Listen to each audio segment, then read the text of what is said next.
Muy bien. Bueno, pues vamos a comenzar. Buenos días, gracias por acompañarnos y gracias a la barra por su hospitalidad, como siempre. Es ya la segunda vez que estamos por acá, entonces muy contentos que nos reciban. Y aquí pues nos sentimos como en casa. También hay muchas personas que entiendo que están en Zoom. Eso es a nivel nacional,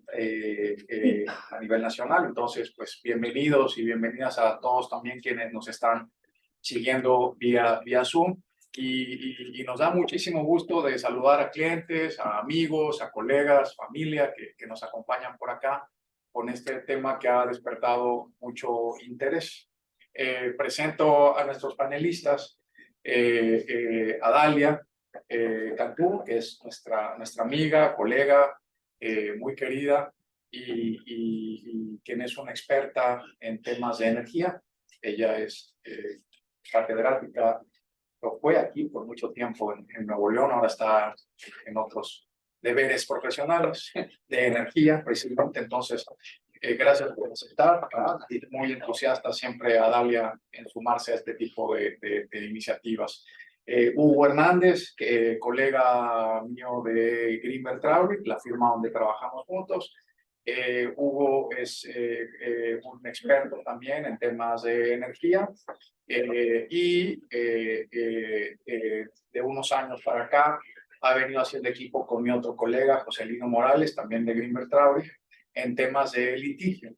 Ellos dos encabezan el área de litigio administrativo en Greenberg Traurig México, que es una firma americana que abrimos en México hace 12 años. Estamos, de hecho, celebrando en estos días nuestros 12 años y en redes van a ver varios otros webinars que saldrán la siguiente semana con motivo de este aniversario, o sea que coincidió, ¿verdad? Con esto no lo teníamos planeado así. Y desde hace 12 años, pues estamos trabajando intensamente en temas de energía y litigio relacionado con energía y otros temas administrativos, pero hoy hablaremos de eso en particular, litigio de energía y los proyectos de sentencias de la segunda sala de la Suprema Corte de Justicia de la Nación en relación con las reformas a la ley de la industria eléctrica.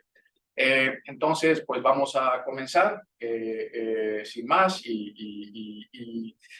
pues queremos hacer esto ágil, ¿verdad? O sea, queremos compartirles experiencias, entonces vamos a dejar un buen espacio al final para preguntas, porque sabemos que hay mucho interés en conocer esto. Entonces, más que una conferencia, lo que debemos ir compartiendo son experiencias de esto y dándoles estas opiniones. ¿Okay? Entonces, la mayoría son abogados, entonces vamos a hablar en ese sentido, pero también entendemos que hay no abogados y pues vamos a tratar que no hacerlo tan técnico desde la parte jurídica, ¿ok? Entonces vamos a comenzar con el tema de que hoy en día damos algo de contexto. México, el sector eléctrico históricamente es un monopolio. Hace 2 sexenios se reformó la Constitución para permitir inversión privada en el sector eléctrico, excepto en transmisión, ¿sí? Lo que es generación nuclear y transmisión eléctrica, transmisión y distribución, quedaron reservadas al Estado. Entonces, ese es un monopolio aún constitucional, generación nuclear, transmisión y distribución. Todo lo demás en la cadena de generación de electricidad, comercialización y suministro calificado, ahora hablaremos de eso, ahí sí se permite inversión privada a través de ya sea permisos o registros, dependiendo qué figura se use, ante la Comisión Reguladora de Energía.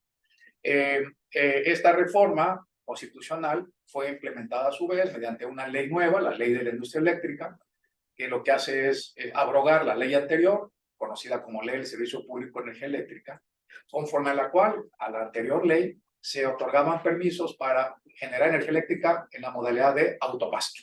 ¿Sí? Entonces, antes de esta ley y de la reforma constitucional, sí se permitía generación privada en sociedades de autoabasto. Este antecedente es muy importante porque es lo primero que genera toda esta serie de litigios, y la reforma a la ley de industria eléctrica aprobada por este gobierno se refiere a esos permisos en particular en algunos de sus artículos. Permisos de autoabasto para generar energía eléctrica solo en sociedades donde los socios podían recibir esa energía. ¿Ok? Y también en aquellos años, en aquella ley de Servicio Público de Energía Eléctrica, se permitía generación privada para entregar a la CFE el 100%, que es el productor externo de energía, un productor independiente, y la figura de cogeneración. O sea, al generar un producto vapor, que de manera conjunta se generara energía eléctrica. Esas modalidades sí se permitían antes de la apertura. Entonces era inversión privada, pero en la ley anterior se consideraba pues, que no violaba la Constitución porque no es que estuvieran generando energía para el mercado, sino eran con unos propósitos muy limitados. ¿Okay? La ley de industria eléctrica, como dije anteriormente, lo abre definitivamente, o sea, sin restricciones, más que con ciertos límites que hoy veremos en cuanto a consumo, a localización, cómo se entrega la energía, pero bueno, nos abre el abanico de posibilidades. Todas esas posibilidades están vigentes aún. La reforma a la ley de la industria eléctrica no prohíbe todas estas figuras de generación y de comercialización. Y entonces esto nos permite entrar al primer tema del día, que es cómo los privados pueden generar energía eléctrica en estos nuevos desarrollos industriales o nearshoring que tanto están necesitando que se les garantice la generación de electricidad. Y entonces tenemos varias modalidades. Una es el abasto aislado, así lo reconoce la nueva ley, es decir, que solo se genera en cierto sitio, ¿verdad? Con generación privada y ahí se entrega, ¿verdad? Tenemos la importación, es posible importar energía en la frontera norte, pues de Estados Unidos, ¿verdad? Con una central localizada en Estados Unidos que se encuentre interconectada exclusivamente con México, con el sistema eléctrico nacional. Eso también se puede. También se puede, en abasto aislado, instalar una central de generación para exportar esa energía, también se puede. También a través del mercado eléctrico mayorista se puede importar y exportar energía cuando esté habilitado eso, pero la ley lo permite. Y también está la figura de venta a tercero, es decir, yo en un parque industrial recibo energía de un suministrador calificado y puedo vendérsela a alguien que está ahí dentro de mis instalaciones. Y está la figura de autoabasto de la ley anterior. ¿Sí? Esa sigue vigente porque la ley de la industria eléctrica respeta la vigencia de esos permisos para que siga generándose en tanto no se revoquen dichos permisos. Entonces, Adalia, tú que estás en el sector de la comercialización, anteriormente en un suministrador eléctrico, ¿qué nos puedes compartir de todas estas figuras y qué retos tienen hoy día en México? Okay, primero que nada, buenos días, muchas gracias. Pues bueno, la verdad, tanto el suministrador calificado como, bueno, comercializador, no suministrador, que es donde, ahorita en donde estoy, la verdad es que yo creo que el problema lo más grande que tenemos es que los que están en autoabasto no se han podido salir del contrato, porque sabemos que hay permisos que se están terminando, sabemos que hay gente que hay quienes están pidiendo la exclusión del permiso, más sin embargo hay que hacer el estudio, etcétera, etcétera. Entonces, ese yo creo que ha sido un poquito el reto para sobre todo los suministradores calificados que a la hora, al querer acercarse a un usuario calificado o a un cliente que vaya a solicitar un RUC, a la hora de la hora se dan cuenta que no pueden porque están adentro de un permiso y hay muchos que no se han dado cuenta que están dentro de 20 permisos. O sea, piensan que están en un permiso de autoabasto y a la hora que van o vas con SENACE para querer hacer el registro de activos, te dicen, no, eso está dentro de un permiso de autoabasto. Entonces, eso es el mayor reto, que hay ahí como que una lagunita de no poderme salir del contrato o quién va a pagar el estudio para que se pueda salir la carga. Creo que en pláticas con SENACE y CRE ya están queriendo destrabar eso porque saben que el tema al que vamos, nearshoring, todo el mundo, o sea, para allá va a empujar el desarrollo no solamente del Estado de Nuevo León, sino del país. Entonces, tanto la CRE como SENACE están sentándose a decir, bueno, ¿cómo le vamos a hacer?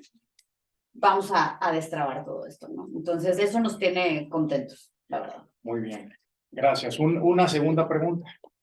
¿Tú consideras que está el sistema eléctrico nacional preparado para suministrar esa energía eléctrica que se requiere para los proyectos de nearshoring? Pues sabemos muy bien que, de hecho, es lo que todos hablamos, ¿no? No hay cabeas, no hay capacidad. Hay tierra, hay parques industriales, o hay tierra para hacer parques industriales o naves, y viene el inversionista y quiere potencia y no hay, hay que solicitar la factibilidad a SENACE. Entonces, sabemos que el reto principal es infraestructura eléctrica. Necesitamos subestaciones, líneas de distribución, líneas de transmisión, porque a lo mejor puede haber 1000 permisos de generación, o sea, estoy exagerando, ¿verdad? Pero muchos permisos de generación atorados, o puede haber plantas de generación, pero si no hay líneas a donde voy a subir esa energía y cómo la voy a llevar al destino final o a los usuarios finales, pues no sirve de nada estarse peleando a veces con la CRE porque no hay permisos de generación, pero pues, tampoco tengo a dónde voy a subir esa energía. Entonces, es un problema de saber de infraestructura. Un smart grid, eso es lo que se necesita para poder llegar. Muy bien. Un reto, exactamente. Muy bien. Y dos preguntas antes de pasar con los litigantes. Vamos a estar volviendo contigo, ¿verdad? ¿Qué es la generación distribuida? Bueno, pues es el paneles solares. Bueno, sí, paneles solares, estamos hablando de abajo de 500 kilowatts, 0.5 megawatts, No requiere permiso. No requiere permiso. Entonces, ahorita, pues la verdad es que vemos muchas empresas que están poniendo paneles abajo de 500 y puedo poner, bueno, no, puedo poner paneles abajo de 500 y otro después allá en otro circuito abajo de 500, no voy a dar más ideas. Y pues esa es la manera en la que están cumpliendo muchas de las empresas que sabemos que tienen que estar cumpliendo con su cuota verde o con su huella de reducir su huella de carbono. Al final sabemos que muchas de las empresas que están aquí son transnacionales y que del país en donde vienen tienen que estar cumpliendo con ciertas cuotas. Entonces, pues, si no me dejas poner paneles arriba de 500 porque necesito un permiso y ese permiso se va a tardar 2 o 3 años, pues en ese caso, pues lo que pueda aportar, ¿no? Entonces, hay un proyecto de reforma, ajá, de regulación para permitir que estos paneles de 1 mega se aumente a 1 mega. Nos tocó recientemente participar en una transacción en Estados Unidos y vemos que el límite allá en un estado que nos tocó participar, no podemos confirmar si esa es la regla general, pero en un estado no es medio mega, se permite hasta 5 megas. O sea, se permite 10 veces más para que en un desarrollo inmobiliario se instalen paneles y esos 5 megawatts, en lugar de medio megawatt, se distribuyan, ¿verdad? En esa zona. O sea, la parte de distribución es que haya una zona de distribución donde haya congestión, ¿verdad? Entonces, que ahí se distribuya y que si se representa por un suministrador, le pueda a ese suministrador vender. Ajá. O sea, que hayan estos paneles, el suministrador toma esa energía, la compra y la vende y la distribuye. Sí, hay un proyecto ahorita de regulación en CONAMER que ya va a permitir algo parecido, no de los 5 megas, pero de la participación del suministrador, ¿verdad? Sí, exactamente, precisamente lo estaba comentando con Hugo el antier, pero sí, bueno, primero que nosotros el mega, yo creo que sería algo increíble y volvemos a lo mismo. Y todo esto, este fenómeno del nearshoring que se está dando, cada vez más empresas que se vengan a instalar a este país van a pedir, lo van a demandar y el peso de esa insistencia va a caer para que se dé. Muy bien. Y la última pregunta de eléctrica, Barbarita, es que ¿cómo está en México la situación regulatoria del almacenamiento de energía, de baterías? Todavía no. Estamos, la verdad, muy verdes. Ajá. No se ha avanzado nada y yo creo que pues vamos, y ahorita no va a pasar absolutamente nada. Sabemos que vienen cambios, porque pues ya lo da la época, los años, entonces todavía pues, la verdad es que estamos muy verdes en el tema de almacenamiento. ¿Y por qué es bueno el almacenamiento? Pues porque de esa manera vas a garantizar la no intermitencia, a lo mejor sabemos que las energías renovables son intermitentes y el almacenamiento nos permite tener ahí el evitar la intermitencia, o sea, respaldar la energía. Okay. La seguridad energética, la energía. Sí, sí. Estuvimos nosotros tres los últimos 2 días en este congreso de asociaciones de energía. Ajá.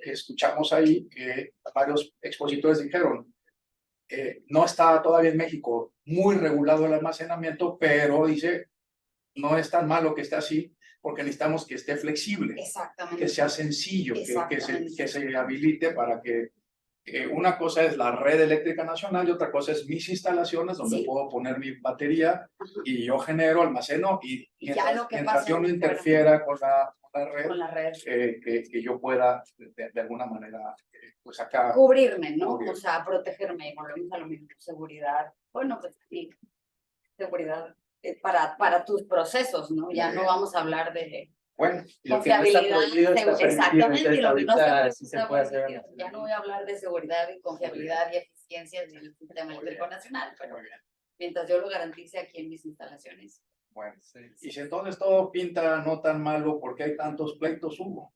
Yo creo que los bandazos, ¿no? Que se han dado y que no hay una política clara.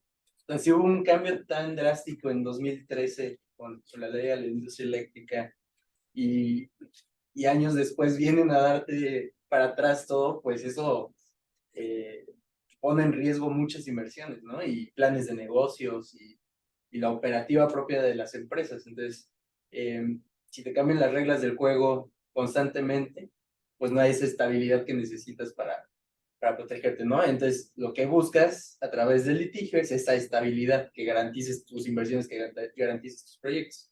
Siempre en vista, por supuesto, de que sea algo que lo estás protegiendo a la luz de la Constitución y de reglas superiores a la reforma que se dio en 2020. En los litigios que tú has participado, ¿has visto que al presentar la demanda, lograr la suspensión, has logrado que el cliente continúe operando? O sea, ¿has visto esa necesidad de tengo que demandar porque de otra manera ya no puedo seguir operando? Sí, y para protección de permisos en algunos casos y en otro incluso para generar una conexión, la interconexión, por ejemplo, de centrales, la entrada en operación, porque todos sabemos que, y es información pública, hay muchos trámites detenidos tanto en CRE como en SENACE, firma de contratos u otorgamiento de permisos. Entonces, algunas de las empresas se han optado por, y más durante la pandemia, que se frenó todavía todo esto más, ¿no? Las empresas consideran, si tengo una solución para acelerar y que no tenga ahí parada mi inversión sin hacer nada, pues vamos a hacerlo, ¿no? Entonces, sí muchas empresas iniciaron juicios para o mantener sus permisos o para lograr una interconexión y entrar en operación. Muy bien. Y antes de entrar con Joselino para la parte procesal de los 2 proyectos de sentencias que vamos a platicar, aquí tú y yo hemos identificado ciertos temas en esos proyectos de sentencia, ciertos temas eléctricos, y que esos temas que están en litigio actualmente se refieren a generación de energías limpias, lograr tarifas no subsidiadas por el Estado, eléctricas, o sea, evitar subsidios del Estado en tarifas eléctricas, obligar al Estado, a la CFE como monopolio, que es de transmisión y distribución, obligarla a expandir redes eléctricas para que no tengamos tantos litigios para lograr interconectarnos, sino que haya suficiente capacidad y evitemos estarnos peleando por esa poca capacidad que hay o capacidad insuficiente. Lograr convertir plantas contaminantes a gas natural, mayor oferta de energía eléctrica al existir posibilidad de que se otorguen más permisos, o sea, en lugar de andarnos peleando para que defender mi permiso, pues que ya se permita más otorgamiento de más permisos, el otorgamiento de certificados de energía limpia solamente para centrales nuevas de generación, no para centrales anteriores. ¿Por qué no nos platicas eso?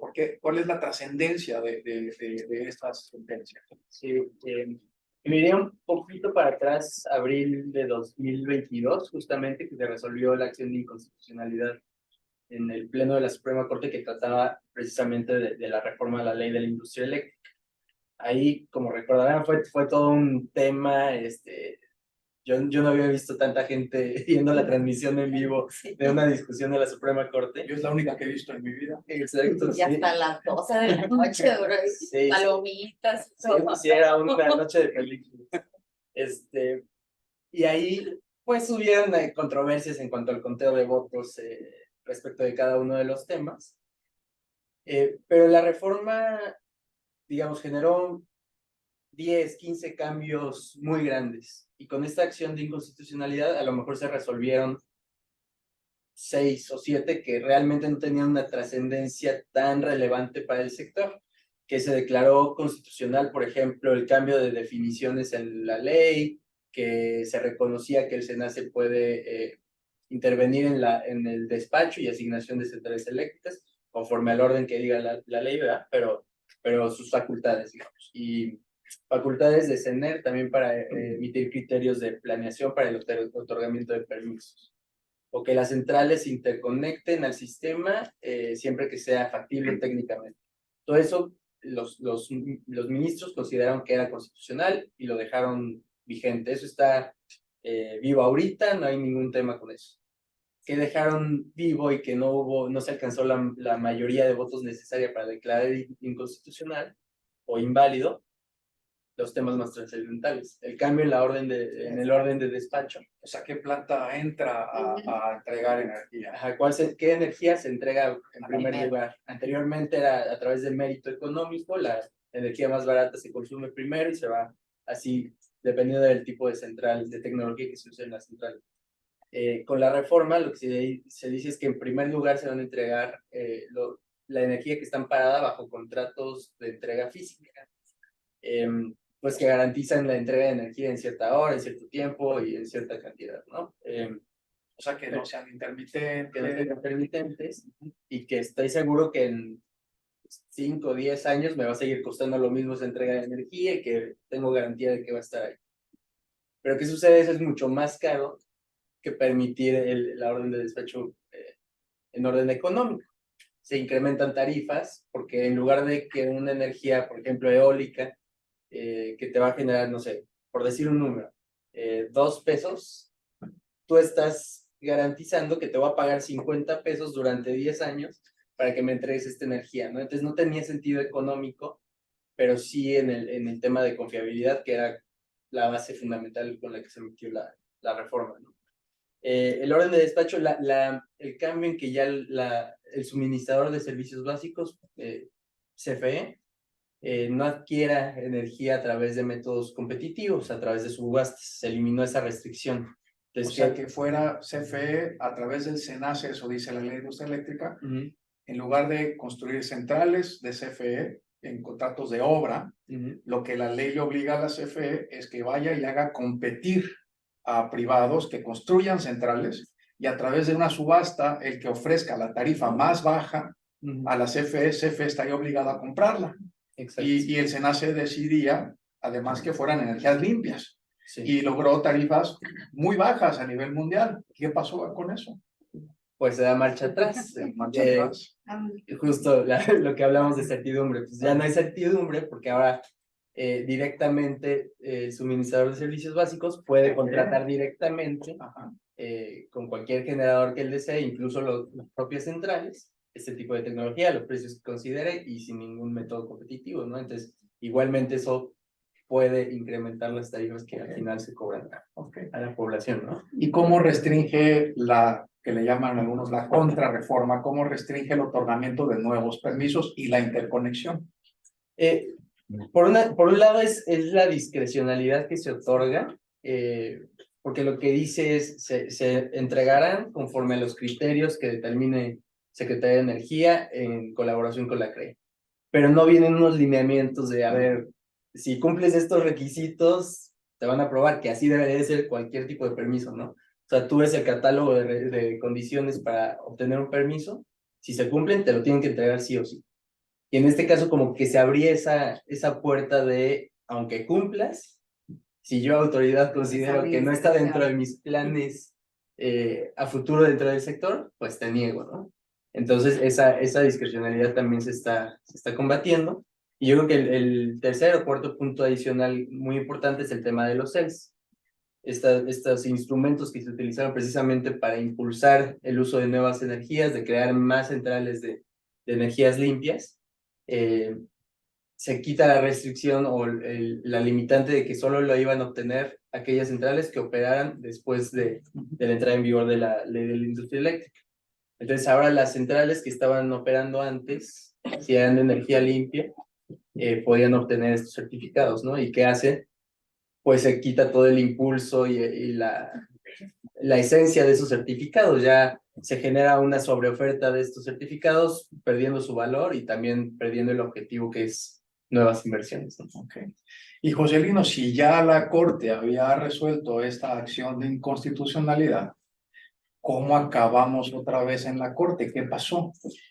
Lo que sucede es que en la Corte, al no resolverse totalmente por no alcanzar la mayoría de votación, pues no tuvo el carácter de jurisprudencia y algunos temas pues se dejaron bien tocados. Entonces, y por otro lado tendríamos, por un lado, para una de las vías o mecanismos para lograr la anulación o la insubsistencia de esa reforma, era la acción inconstitucional una controversia constitucional, lo cual no se logró. ¿Qué subsiste? Pues que los particulares, como todos sabemos, tienen otra vía excepcional de defensa contra estas leyes o cualquier otro tipo de leyes o normas de carácter general, pues promovieron juicios de amparo. Hay sin número, si menciono 500, no sé si sean menos o sean más, pero un número muy alto de juicios de amparo. Todas las empresas energéticas, casi, no sé, 80% acudieron a juicio de amparo.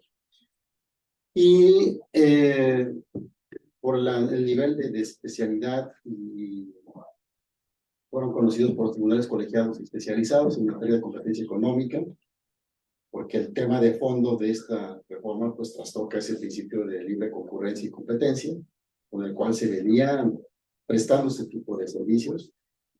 Y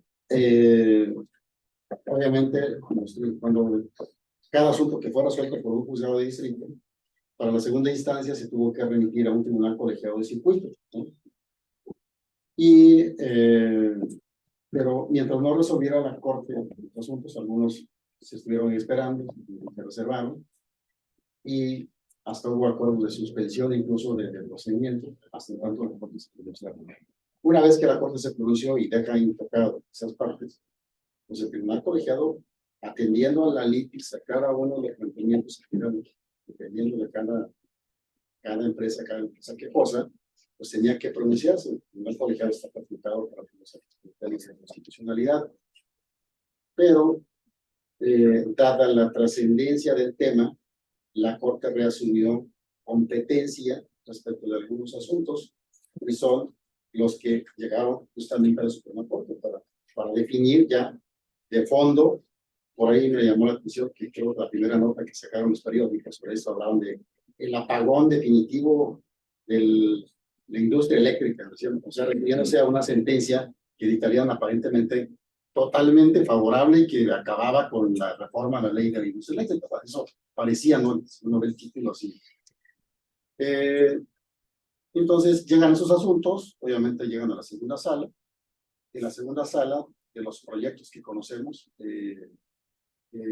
existen dos, en donde uno es preparado por el ministro Javier Lainez Pizek, el otro proyecto, el ministro Alberto Pérez Dayán, y finalmente se había programado para sesión, pues, el día 27, ¿no? Pero con esto, la primera parte, Sí. entonces, ¿cómo es que llegaron ahí? ¿Cómo Pues, llegan? a través de este mecanismo de reasunción de competencia que lleva a cabo la Suprema Corte. Y la acción de inconstitucionalidad llegó al Pleno Así y es, se requerían cuando menos las 8 votos. 8 votos. Cuando menos, Entonces, 8 de los. y estuvo cerca, o sea, estuvo Así es. cerca de... De hecho, hay quienes dicen que sí se llegó, nada más que hubo un error conteo. Ajá. involuntario en el conteo.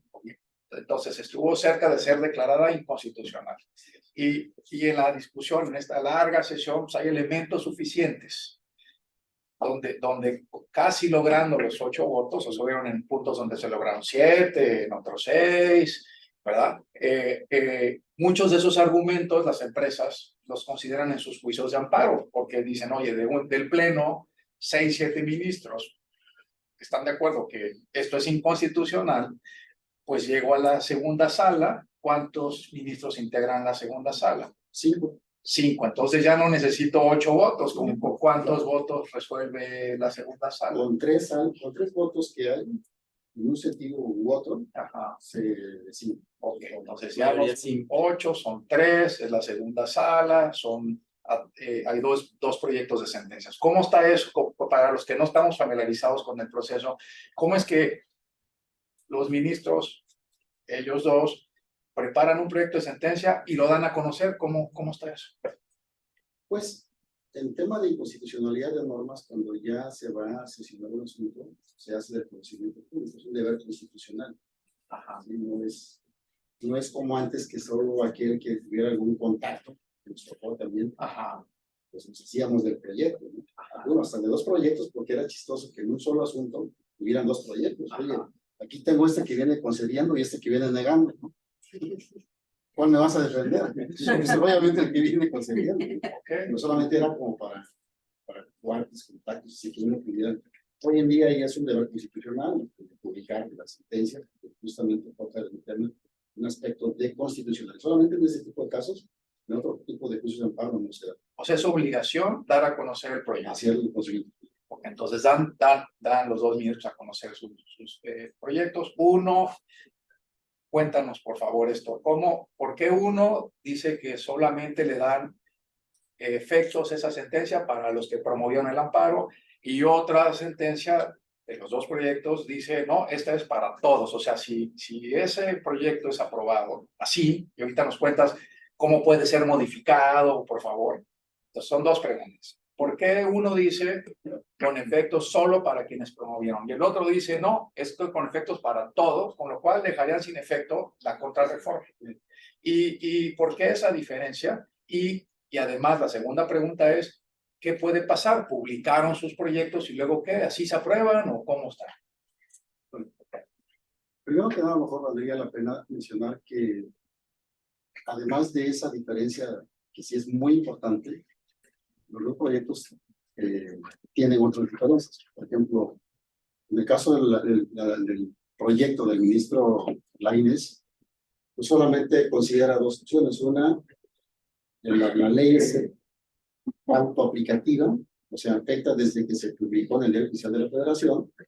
Entonces, pues, concedo el amparo, niego el amparo. Más bien, ahí es o concedo, o la norma es heteroaplicativa, requiere de un acto concreto de aplicación y eso no se ha dado en este momento. Entonces, ahí sobreseo el juicio de amparo. En el caso del proyecto del ministro Alberto Pérez Dayán, tiene otra variante, donde dice, oye, en este presupuesto, en donde sí es autoaplicativo, pero yo considero que no te está ocasionando afectación, que es un principio fundamental para el juicio de amparo. Oye, regrese su parcial para establecimiento. No tienes la razón, porque realmente no te afecta, entonces te niego el amparo. Entonces, el caso donde están concediendo el juicio de amparo, declaran la inconstitucionalidad de la norma, el caso donde están reconociendo la constitucionalidad de la norma, y el caso donde están reconociendo que no es el momento, y entonces tienen que esperar a que haya una aplicación. Entonces, se establece el juicio de amparo. Digamos que existen esas diferencias, primera diferencia, ¿no? ¿Por qué toco esto? Porque finalmente esos efectos generales que comentas, obviamente tendrán esa fuerza respecto a aquellas partes en donde coinciden ambos proyectos, se declara la inconstitucionalidad de la norma. Ahora, ¿por qué esta diferencia?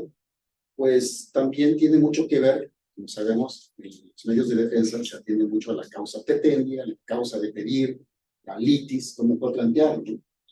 Y en su caso también, cómo se dictó esa sentencia que está en revisión, porque finalmente lo que subsiste es la sentencia y lo que está pendiente es una fuerza, le llaman amparo en revisión. Entonces, teniendo dicho esto, los proyectos que el ministro Lainez le tocó, por los casos que le tocó pronunciarse, pues no tenían este pronunciamiento, a diferencia, porque fueron dictados por un juez, si mal no recuerdo, fue el juez primero, no existía el tercero en ese entonces, no habían dos juzgados de distrito, primero y segundo. Y en el caso del juzgado segundo, que son los proyectos, asuntos que le toca resolver al ministro Alberto Pérez Dayán, sí tienen este ingrediente en donde el juez Juan Pablo Gómez Fierro, sí hace ese pronunciamiento de hacer la declaratoria generalidad, un tipo de sentencia con efectos erga omnes, ¿sí? Precisamente atendiendo a que si solamente se declara la inconstitucionalidad únicamente para el quejoso y para otra universalidad de quejosos, ¿no? Por el fondo del asunto, por cómo están este tipo de servicios, cómo se genera la electricidad y todo esto, pues habrían enormes distorsiones del mercado. O sea, Básicamente atendiendo al principio de libre concurrencia y competencia, que deben competir todas estas empresas. Básicamente por eso es que dice, va a haber una enorme distorsión y por tanto el efecto debe ser general.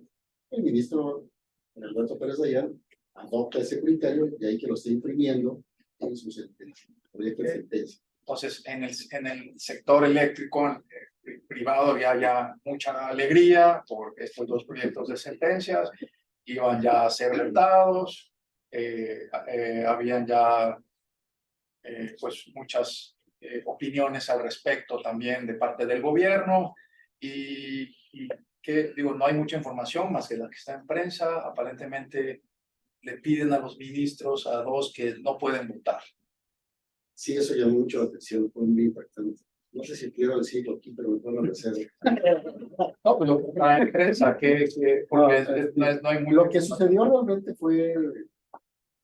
estaba muy cuestionado ese derecho, pero también lo hemos visto en otros temas, ¿no? O sea, no es del conocimiento público, pero como que es una práctica de las autoridades, sobre todo en asuntos muy relevantes.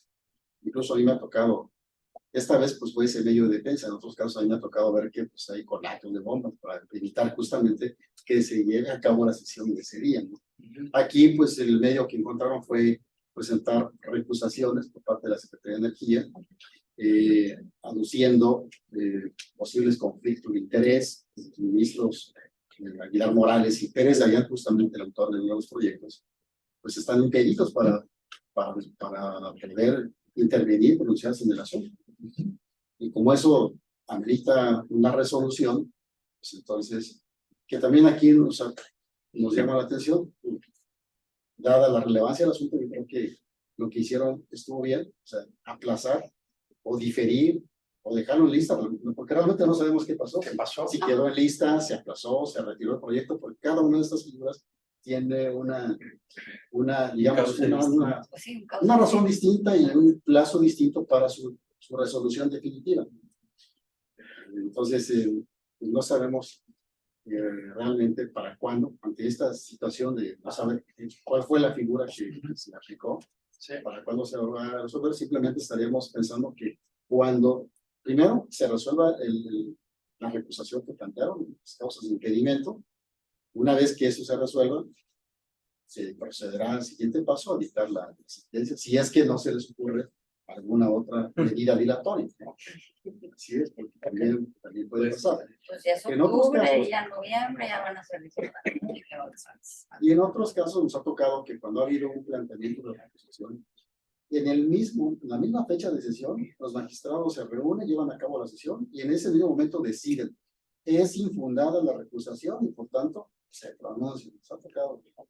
Entonces vamos al escenario. Ya nos contaron tú y Hugo qué pasaría si esos proyectos de sentencia, bueno, faltó contestar, se discuten, se modifican sustancialmente, pues eso que estaba publicado como proyecto también puede cambiar, No, ¿no? bueno, no puede cambiar con motivo de la recusación, porque esos temas quedan imputados. La materia de recusación es únicamente determinar si realmente se dan esas causas de recusación, y son fundadas o no, pues pensaríamos que no, o sea, entonces, por lo que sabemos, las causas de recusación es porque los ministros tienen relación pues con alguno de los abogados que justamente promovieron diversos juicios de amparo. Entonces, bajo esa relación de amistad, entonces, oye, pues, están impedidos, ¿no? Pero ¿Y por qué causas sí se podrían modificar los proyectos?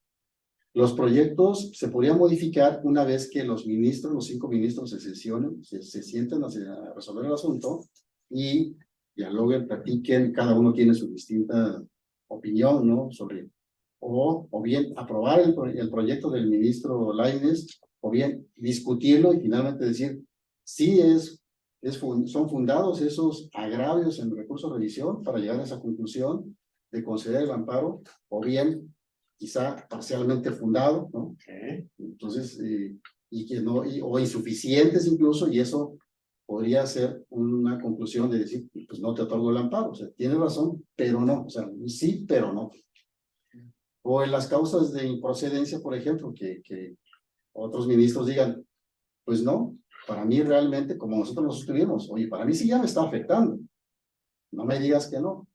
Pero igual puede concluir, o sea, si hay una causa de afectación, entonces no hay lugar al sobreseimiento, hay que entrar al fondo del asunto de esos asuntos. Ok, entonces la no afectación es lo que hablábamos hace un rato. Oye, que esta contrarreforma afecta a la generación de energías limpias. Ok, ¿dónde está la afectación? Que esta reforma permite continuar con tarifas subsidiadas. A ver, demuestra, ¿sí? Esta contrarreforma no le obliga al Estado a expandir la red eléctrica. Ya anunció CFE hace unas semanas que va a hacer una cuantiosa inversión para expandir unas redes de transmisión. Que esta reforma afecta que no se otorguen nuevos permisos de generación. Ya la creo que otorgó hace 2 semanas 1 o 2. Que esta reforma le otorga certificados de energías limpias a centrales de la CFE muy antiguas y no solamente a las nuevas, que el certificado lo que busca es incentivar que se construyan nuevas, para que el que construya una central nueva renovable tenga ese certificado que pueda vender. ¿Sí? Y entonces lo que dicen es, no, eso ya no, hay que darle a la CFE también con sus hidroeléctricas.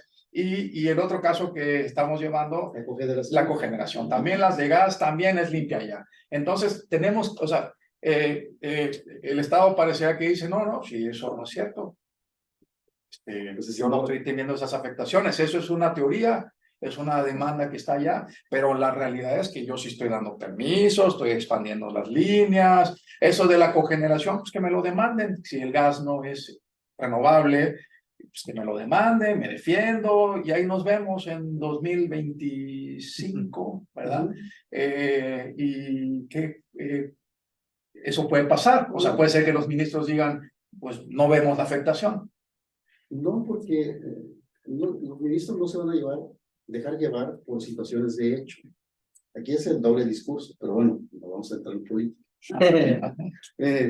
Los ministros tienen que atender a lo que establece la ley, una cosa, y lo que pueda pasar en los hechos, o lo que esté pasando, y otra cosa es lo que dice realmente la ley. Entonces, eso es lo que van a atender ellos. Es inconstitucionalidad contra leyes. Así es. Y lo están peleando a partir de la entrada en vigor de la norma. Entonces, realmente, si existieron actos posteriores de aplicación y de afectación, es independiente de la procedencia original del juicio, que fue a partir de entrar en vigor me cambiaste las reglas, me generaste esa afectación, procede el juicio de amparo, ¿no? Entonces, en este caso, pues ya no se puede variar la litis del problema, ya los ministros tienen que resolver conforme a lo que está en el... Y ahora, en ambos. agregando lo que dice Sí, Hugo, como tú dices, bueno, anunciaron hace semanas una inversión en líneas de transmisión, y ahora yo hablo de la parte técnica, la necesidad del país, no nada más de la industria, de todos nosotros, la demanda lo que está haciendo es obligando a que se den esas inversiones, si no va a tronar el sistema eléctrico nacional. O sea, deja tú que venga una plantota grandota en Nuevo León o muchas plantas proveedoras, no, o sea, va a tronar. Y SENACE va a tener que empezar a pagar aquí, prender allá para poder nivelar el sistema eléctrico nacional. Entonces, Yo tengo dos argumentos. Digamos, dos planteamientos adicionales. Sí, Una sobre tu pregunta. sí. La otra forma de contestar sería, ok, también. O sea, una cosa es lo que ya está planteado, los amparos que ya se promovieron, y otra cosa es que de estas situaciones, de hecho, si son favorables, pues nadie va a pelear esa situación. O sea, me estás otorgando justamente lo que yo quiero, aunque la ley diga otra cosa, no voy a pelear, no me está afectando. Pero respecto de esos otros actos posteriores donde sí me afecten, obviamente yo tengo expedita mi vía de amparo. O sea, sobre todo, ahí cobra relevancia aquellos puntos de la sentencia en donde están considerando, vamos a pensar que eso llegará a quedar firme. Oye, el acto de aplicación no se está dando en este momento, pero a mí, en el futuro, si me lo aplican, pues tengo expedita mi vía de juicio de amparo, porque eso ni siquiera va a ser materia de la sentencia, ni siquiera fue materia de la acción de constitucionalidad, entonces es un terreno fértil. Ok.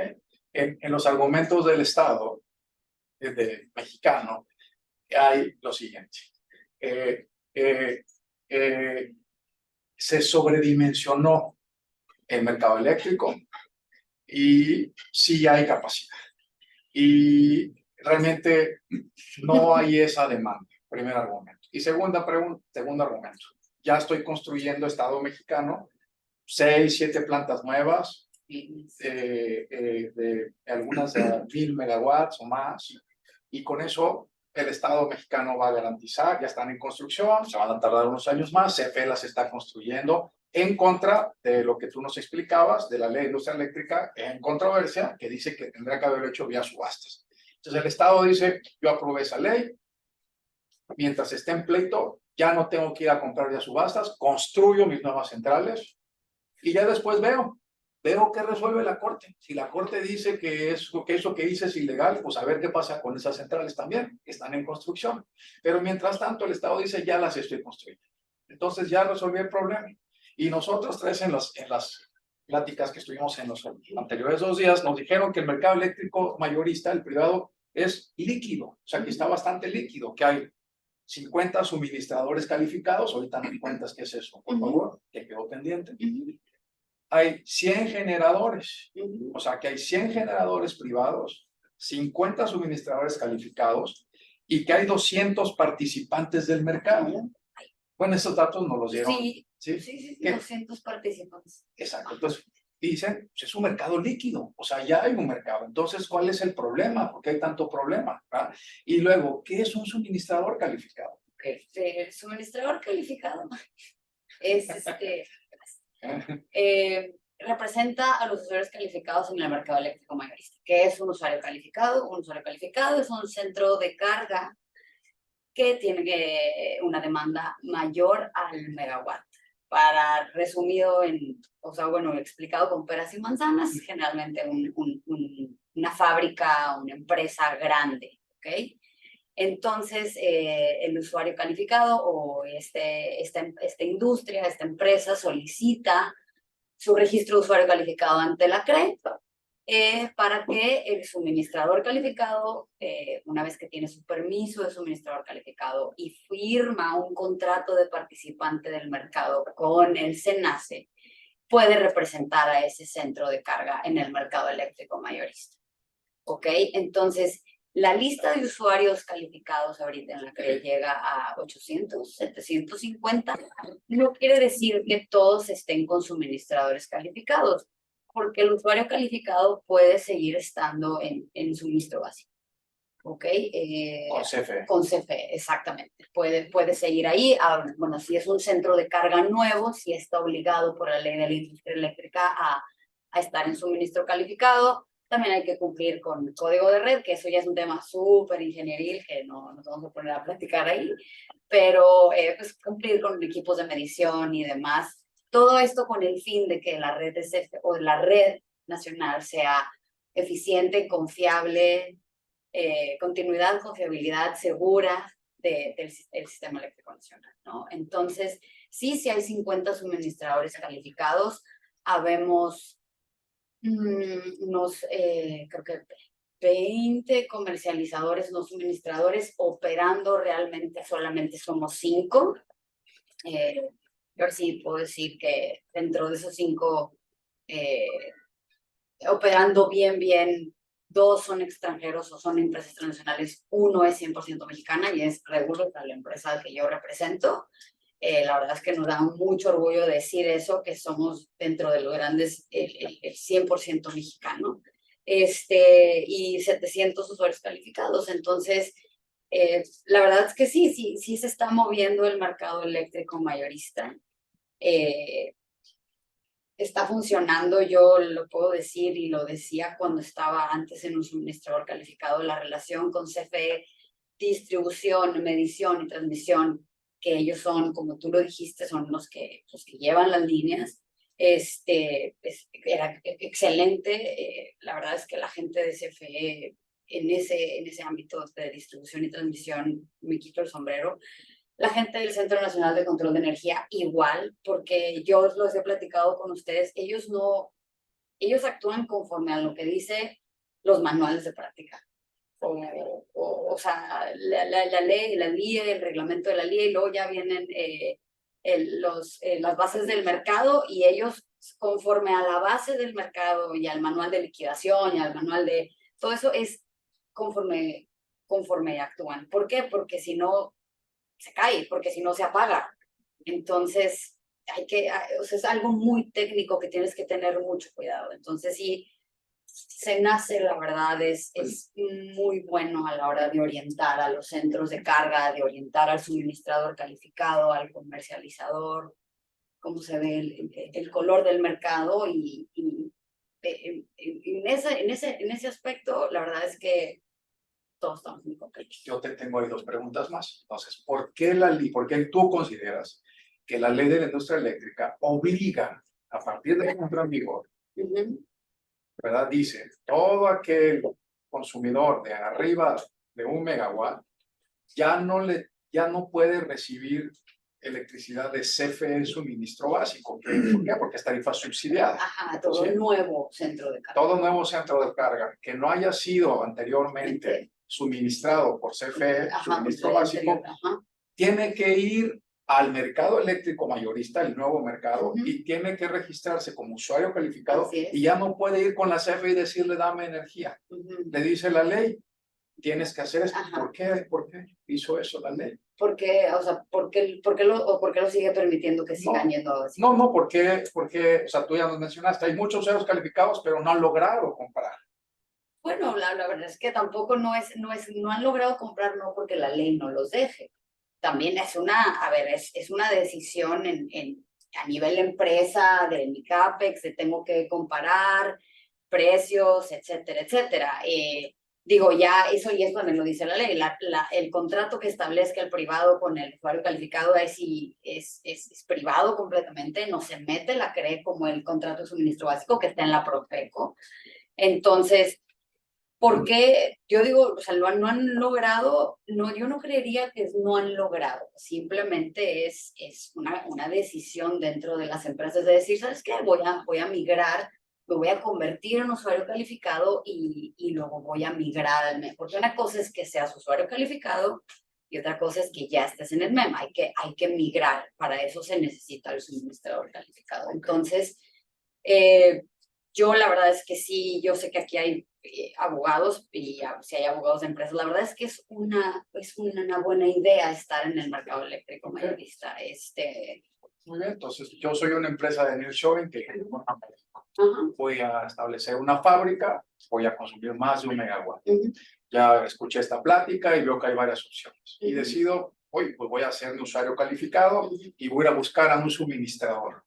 ¿Ya? Ya empezaste como que a dudar, ¿no? O sea, lo hago, ¿sí? Ok, entonces voy a la CRE, pido mi registro como usuario calificado, contrato a un broker de energía que me haga una cotización. O puede ser directamente con un suministrador, elijo a un suministrador y el uno. suministrador me hace unas cotizaciones y me dice que él me hace el trámite y funciona así. Y así, o sea, puedo yo registrarme en la CRE, recibir mis registros fácilmente. El último registro de usuario calificado que yo tramité, que fue en mayo del 2023, se tardó 1 mes, 10 días en salir. 1 mes, 10 días. Y, ok, en la época de la pandemia sí a lo mejor tuvimos algo de 9 meses, que fue lo que más se tardó. Y no te piden absolutamente, bueno, más bien al usuario calificado o a la carga no le piden nada fuera de, o sea, no, ni estados financieros, o sea, vaya, piden recibos de CFE y si no has tenido recibos de CFE, bueno, pues el perfil de la carga, diagramas unifilares, temas muy de ingeniero. Y ya una vez que tienes tu registro de usuario calificado, pues, o antes de que lo tengas, ya estás hablando con el suministrador y ya que tienes tu registro de usuario calificado, el suministrador calificado, que esa es su función, empieza a hacer las gestiones con el Centro Nacional de Control de Energía. Pues eso funciona bien. El problema es cuando tenemos que no hay la energía. Es cosas diferentes. Cosas diferentes. ¿Ok? Porque una cosa es, Mercado sí hay. mercado sí hay, lo que no hay es capacidad. De generación y la línea. La línea, exactamente. La generación hay, bueno, a lo mejor no hay tanta como quisiéramos, pero para que esa energía llegue al parque industrial o a la fábrica, ahí es donde estamos batallando, sobre todo aquí. Se sabe en Nuevo León está en pláticas constantes con la Comisión Reguladora de Energía y con CENACE para que se otorguen esas factibilidades para poder construir subestaciones, más líneas. Pues ahí entra las líneas de CFE, bueno, tú la haces, bueno, me la donas y pues una línea de transmisión no cuesta 2 pesos, la verdad. Entonces ya nos quedó claro, gracias, nos quedó claro que ahí está el problema y ya nos quedó claro que la contrarreforma sí limita por esa discrecionalidad el otorgamiento de más permisos de generación y también por la discrecionalidad el construir más líneas para permitir la interconexión de esas nuevas centrales. Ahí está el problema. Y que a raíz de eso, la CRE y CENACE también han tenido esta decisión de en qué orden voy a sacar las autorizaciones, en qué orden voy a celebrar contratos. Sí, no dudo que en mercado eléctrico, registro de usuarios calificados, sí, muy rápidamente se logra, pero cuando vienen las centrales a tratar de interconectarse, ahí es donde hay un poco más de resistencia. Hugo, para cerrar esta etapa y abrir el debate, ¿sí? Por favor. ¿Qué sucedería si esos dos proyectos de 70 no son aprobados como los conocemos y no son aprobados así? ¿Qué derechos, o sea, nos afecta? A todos nosotros nos va a afectar en cuanto a tarifas. El consumo de la luz va a subir, sin duda, los costos se incrementan. Entonces, si pasa eso, sí. Se dejan de impulsar las energías limpias, afectación al medio ambiente, a la salud podemos ver, o sea, ya los certificados de energías limpias no tendrían sentido realmente. Y en el despacho, pues realmente no, a ti te va a llegar, la luz es un bien homogéneo, va a llegar como tú siempre lo has percibido, ¿no? Pero el problema viene desde el punto de vista económico, ¿no? Incremento de tarifas y medio ambiente. Gracias. Y además de no cumplir con tratados internacionales de los Eso, exactamente. que era la otra parte que internacional que se ha hecho. Una cosa es lo de la reforma que se dio con todas esas limitaciones, discrecionalidades y demás. Y otra cosa es que por ahí tenemos ya también un panel inicial. Entonces, el gobierno, para tratar de frenar o tratar de mandar un mensaje distinto, pues en los hechos viene haciendo todo esto que tú comentaste. Muy bien. Básicamente. Y la última pregunta para ti de esta primera ronda. procesalmente ya no hay nada que hacer. O sea, si esos proyectos no son aprobados así, ya no habría ninguna otra demanda, amparo, ya no hay nada que hacer. Yo creo que respecto de la definición de si es constitucional o no, y la conclusión es constitucional la reforma, en esos puntos donde se están considerando que la norma sí afectó desde que entró en vigor, pues ya no hay nada que hacer, es la decisión de la Corte. Entonces, lo que diga la Corte se va a replicar en todos los asuntos que tenemos en los tribunales colegiados o de juzgados de distrito pendientes de sentencia. Ahí quizá vale ser la precisión que el sistema de precedentes y de jurisprudencia cambió recientemente. Entonces, estos asuntos se van a resolver por la segunda sala y las sentencias que ellos dictan se consideran precedentes obligatorios cuando se resuelven por 4 votos. Si son menos, o sea, si son 3, si es mayoría simple, no es que sea un precedente obligatorio, sino que va a ser un criterio orientador para el resto de juzgadores, pero sí podría existir alguna, pues alguna sentencia en contrario. No lo creo porque sí, normalmente van en ese sentido, pero no sería obligatorio, solo cuando existen los 4 votos. Entonces, Y sobre todo pensando ahorita también, creo que vale la pena mencionar, cómo está la integración de la segunda sala. De entrada, como está la integración, sabríamos que por mayoría, en la votación de Alberto Pérez Dayán, Javier Lainez y el ministro Guillermo Morales. Con ellos 3 que ya conocemos su criterio. Por la También acción están las ministras, la ministra Loreto Pizal, la ministra Yasmín Esquivel, pues que sabemos también por dónde late su corazón. Pero pues, pero quizá de última hora, no sé, esa Loreto se suma, votando por la inconstitucionalidad, ya tenemos esa votación de partes. A lo mejor. Ahora, sobre esta parte, en donde se definiera que es constitucional. Ahora, respecto de la otra parte, en donde, y ahí es un tema muy importante, por ejemplo, la reforma que se da para poder revocar permisos cuando se considere que su otorgamiento fue comprado de la ley. Esa parte es la parte fundamental que están diciendo que hoy no perjudica, queda vigente. Sobre esa parte en el futuro, si hubiera un procedimiento de cancelación por esa situación, entonces pues ahí está expedita la vía de juicio de amparo. Una cosa adicional, la preocupación de que se resuelva pronto este asunto también radica en que el siguiente año el ministro Luis María Aguilar ya no formará parte de la Suprema Corte. Entonces ahí va a llegar un nuevo ministro.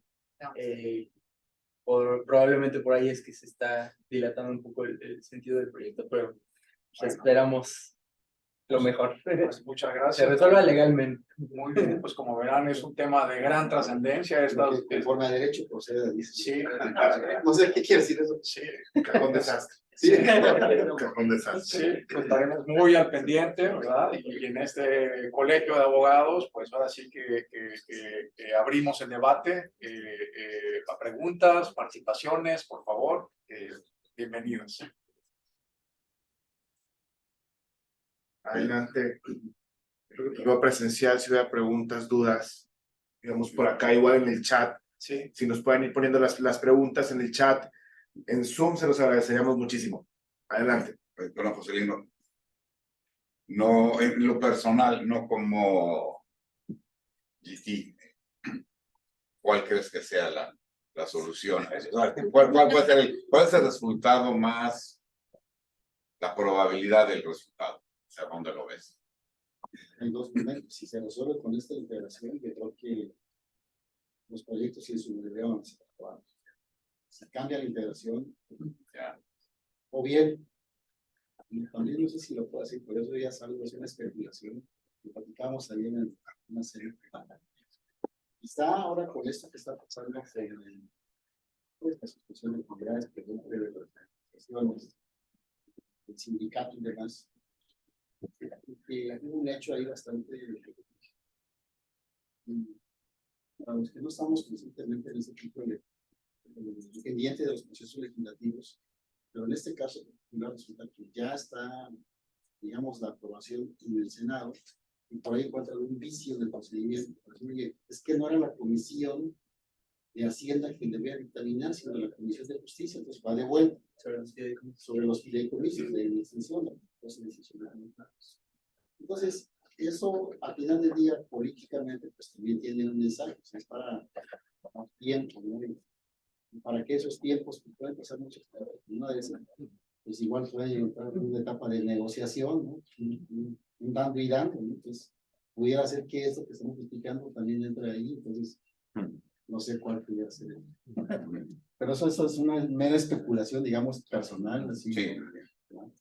Ahora, lo jurídico, lo constitucional, o sea, desde mi punto de vista, lo que es jurídico, que pudiera ser, pues es que se debería declarar la inconstitucionalidad de la norma, porque adolece de esos vicios, lo hicimos en el argot, pues, están vicios clavadísimos, o sea, no hay manera de defenderlos, o sea, la violación a esos principios de libre concurrencia y competencia, no hay manera de decir, oye, es que eso no se da, no se puede disfrazar. Entonces, partiendo de esa base, los proyectos deberán concluir en ese sentido de declarar la inconstitucionalidad de la norma. Será una decisión histórica, la verdad. O sea, si son aprobados así, será histórico. Para la Corte, para la industria, Claro. y el sentir generalizado del foro de litigantes es ese. O sea, no hay forma de que los proyectos sean aprobados de otra manera. Los proyectos de sentencias. Adelante, adelante. Sí, no, es que no sé, alguien más. En lo que se anima. Adelante. Fuera del tema legal, y ahorita que decían que obviamente no es barato el tema de la infraestructura. También puede ser una barrera natural de decir, oye, pues sí, sí tienes la posibilidad de hacerlo, pero en términos económicos o financieros, pues no tienes la posibilidad real de realmente hacer toda la infraestructura y qué tanto saca entonces de mercado en forma no legal, pero sí natural. Es decir, oye, pues sí puedo hacerlo y sí tengo quien me lo pueda consumir, pero no tengo la infraestructura necesaria para poder llevar y entregar la energía, ¿verdad? Bueno, es que en ese sentido a eso le corresponde al Estado, bueno, no al Estado, a la Federación. Entonces viene desde el Plan Nacional de Desarrollo y luego PRODECEN. Entonces hay recursos que se tienen que destinar para la construcción de líneas de distribución y líneas de transmisión. La Constitución marca que no le compete al particular. Sí. Al privado puede generar, puede comercializar, puede suministrar, pero la distribución y transmisión es solamente de Comisión Federal de Electricidad. Entonces, pues yo te podría ayudar como privado, pero... Sí, ahí complementando lo que dice Adalia, y lo traemos en la agenda, y qué bueno que lo tocas porque nos das oportunidad de hablar, ¿sí? Pensamos que iba a ser, y probablemente no del interés del foro de abogados, Sí. ¿okay? Tú no eres abogado. Yo soy ¿Eres abogado? Pues sacaste el tema de negocio. La ley, la LIE, la Ley de Industria Eléctrica, como sabes, sí prevé la posibilidad de hacer líneas privadas, siempre y cuando, como dice Adalia, no sean líneas que se interconectan al sistema eléctrico nacional para hacer distribución y transmisión, porque estarías invadiendo el monopolio, una actividad reservada. Hay un artículo en la contrarreforma, la que está en controversia, que la Corte, el Pleno de la Corte sí declaró constitucional, ¿verdad? O sea, en aquella acción de inconstitucionalidad, lo que quiso hacer el Estado fue darle la vuelta a la acción de inconstitucionalidad para que fuera declarada constitucional. O sea, el Estado operó en la Corte para que esa acción de inconstitucionalidad se volteara y nos dijeran al sector, esta reforma es constitucional y por lo tanto se aplica y ya no se puede impugnar, ya no le habrían dado entrada a los cientos de amparos. Eso no sucedió afortunadamente. Por eso se permitió la llegada de amparos. Pero hay un artículo que sí fue declarado constitucional y es uno que dice que los privados pueden asociarse, ¿sí?, para colectivamente construir infraestructura de transmisión. Eso es muy bueno. O sea, los ministros declararon constitucional un artículo que es muy bueno.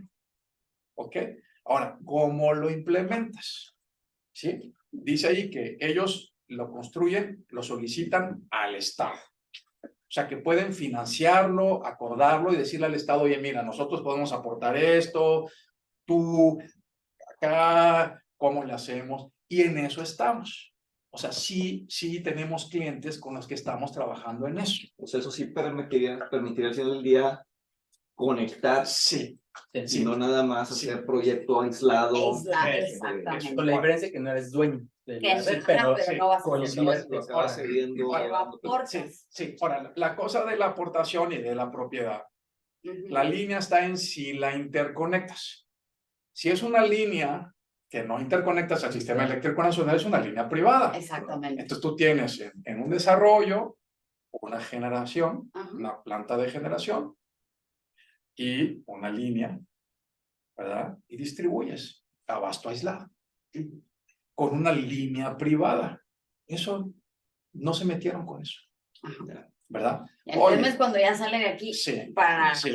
la subestación Ok. SC o la línea SC, ahí sí ya. Exacto. Oye, que además en este circuito yo pongo paneles con generación distribuida. Tengo mi abasto aislado, mi generación, tengo mis paneles con generación distribuida, tengo mi propio suministrador que me representa a todos aquí y empiezo a hacer, y eso lo empiezo a... Eso era el autoabasto. O sea, estamos pero le diciendo- cambiaron el nombre. O sea, el autoabasto que el Estado en un transitorio de la contrarreforma dice, y ese autoabasto que quiere migrar es ilegal, eso desaparezcanlo.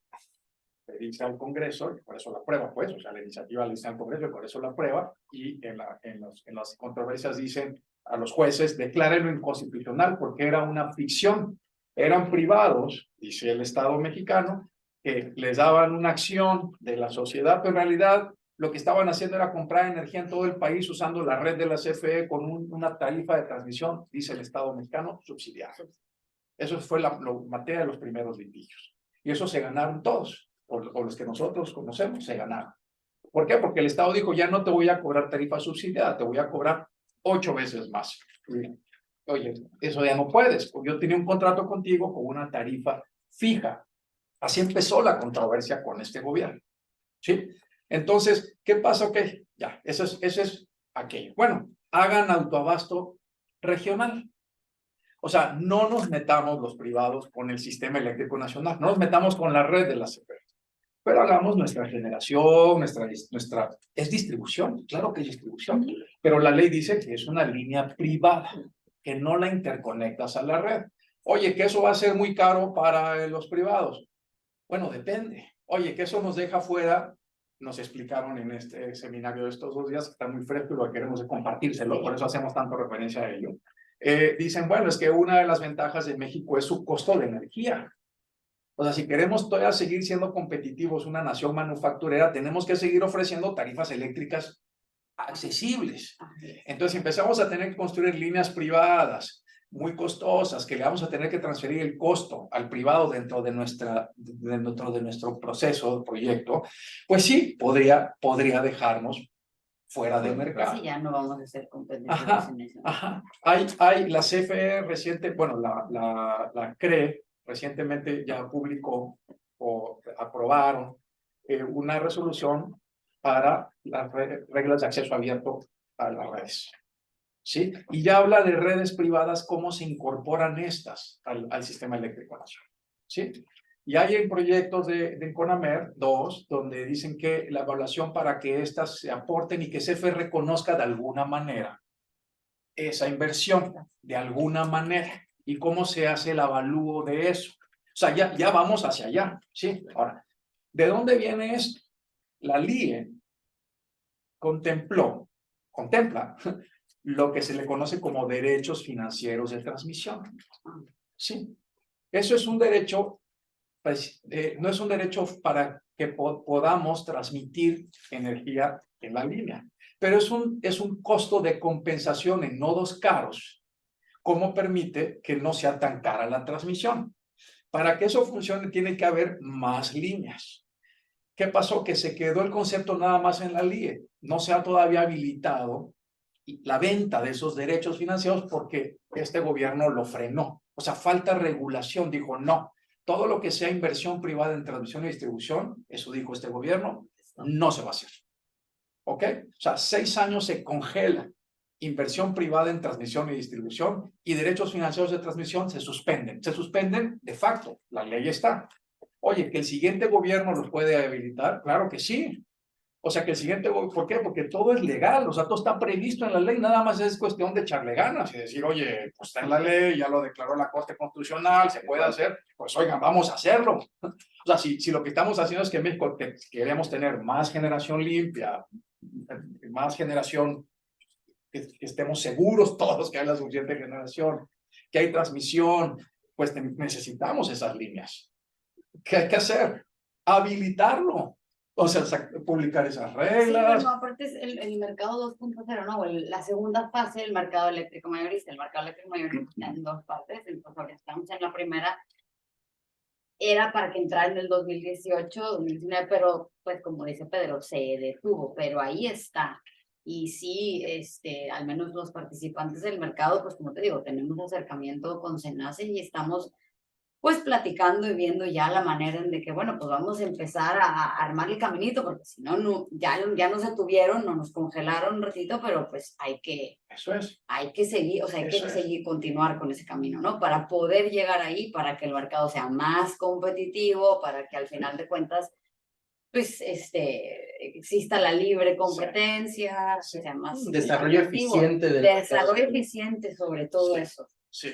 Eso es lo más importante. Sí. Así es. Sí. Ahora, mientras eso sucede, que esperemos que vamos a seguir exigiéndolo. O sea, está en la ley, que estamos exigiendo que cumpla la ley, salvo que llegue otro gobierno peor, de radical, y modifiquen la ley otra vez, y modifiquen la Constitución, y bueno, pues eso sí ya, digo, esperemos no llegar allá, y que entonces lo que toque ahorita sea, oye, exigir que se habilite el mercado de derechos financieros de transmisión y exigir que en el PRODECEN se incluyan nuevas líneas y exigir que se aplique ese artículo que este gobierno propuso y se aprobó y fue declarado en la Corte Constitucional, exigir que con los particulares empecemos a trabajar en expandir esas redes y de una manera que el privado hace una inversión y en la CFE se le reconozca. ¿Sí? ¿Por qué? Porque la CFE puede subir el porteo. De hecho, ya lo subió.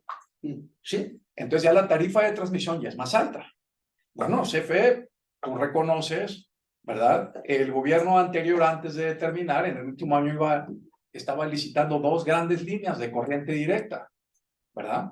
Para transmitir, la aprendí en esas licitaciones, lo que hacen es transmitir de la central hasta donde se entrega la energía, con cierta tecnología donde prácticamente la pérdida es muy baja. A pesar de lo largo de los trayectos, era para traer energía de Oaxaca, eólica limpia, al Valle de México. ¿Sí? Y la otra era interconectar la península de Baja California con el sistema eléctrico nacional. ¿Sí? Y entonces, una iba a ser licitada por la CFE, fue licitada por la CFE y la CFE pagaría por ella, pero otra, la fuente de pago iba a venir del mercado eléctrico mayorista. O sea, el privado, porque así lo dice la ley.